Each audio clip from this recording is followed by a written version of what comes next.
என்னுடைய பேர் கணேச பாண்டியன்.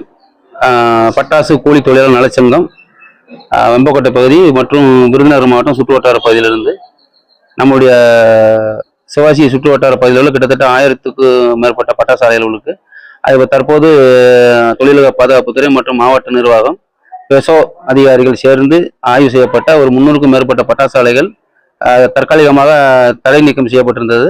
அது கிட்டத்தட்ட ஒரு 50,000க்கும் மேற்பட்ட தொழிலாளர்கள் வாழ்வாதாரம் பாதிக்கப்பட்ட நிலையில போன வாரத்துக்கு ஒரு 2 வாரத்துக்கு முன்னாடி நம்ம ஒரு கவன ஈர்ப்பு ஆர்ப்பாட்டம் பண்ணி அது மாவட்ட ஆட்சியர் கவனத்துக்கு போனதுனால நம்மளை கூப்பிட்டு பேச்சுவார்த்தை நடத்தி ஒரு 147 பட்டாசு ஆலைகள் ஒரு வாரத்துக்குள்ள ரீஓபன் பண்ணி கொடுத்துட்டாங்க.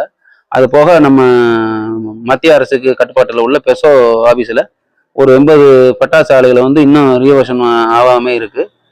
இப்போ நம்ம கிட்டத்தட்ட ஒரு 2 மணி நேரமாக சார்கிட்ட வெயிட் பண்ணி எங்களுடைய குறைகளை சொன்னோம்.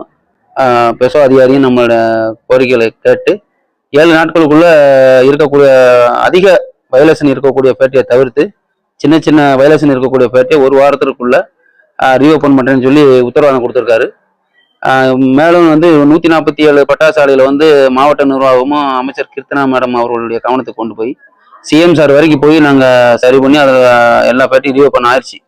இன்னும் அந்த 80 பேட்டி ஒரு வாரத்திற்குள்ள நாங்கள் அதிக வயலேஷன் இருக்கிறத தவிர்த்து மற்ற எல்லா பேட்டியும் ரீஓபன் பண்ணி கொடுக்குறேன்னு சொல்லி உத்தரவாதம் கொடுத்துருக்குறாங்க. அந்த 7 நாளுக்குள்ள உத்தரவாதம் கொடுத்ததுபடி நமக்கு செஞ்சு கொடுக்காத பட்சத்தில் அடுத்த கட்ட நடவடிக்கைகள் என்னங்கிறத ஒரு வாரம் கழிச்சு நாங்கள் முடிவு பண்ணலான்னு இருக்கோம். போராட்டம் தற்போது 7 நாளுக்குள்ள சரி பண்ணி கொடுக்காத பட்சத்தில் நம்முடைய பெசோ அதிகாரிகள் ஆபீஸ் முன்பாக ஒரு 5000 பேர் கொண்ட தொழிலாளர்களை வச்சு ஒரு உண்ணாவிரத ஆர்ப்பாட்டம் பண்ணலாம்னு ஐடியா பண்ணி வச்சிருக்கிறோம். அதுக்கு ஏற்பாடு நடந்துகிட்டு இருக்கு. நமக்கு அந்த ஒரு வாரத்திற்குள்ள சரியாகாத பட்சத்தில் ஆர்ப்பாட்டம் பண்ண போறோம். சரி பண்ணி கொடுத்துட்டாங்க அப்படின்னா நம்மளுடைய தொழிலாளர்களோட வாழ்வாதாரத்தை கருத்தில் கொண்டு சரி பண்ணி கொடுத்தாச்சுன்னா நாங்கள் போராட்டத்தை வாபஸ் வாங்குறோம். அரசு சார்பாக ஒரு 42 பேட்டி திறக்காம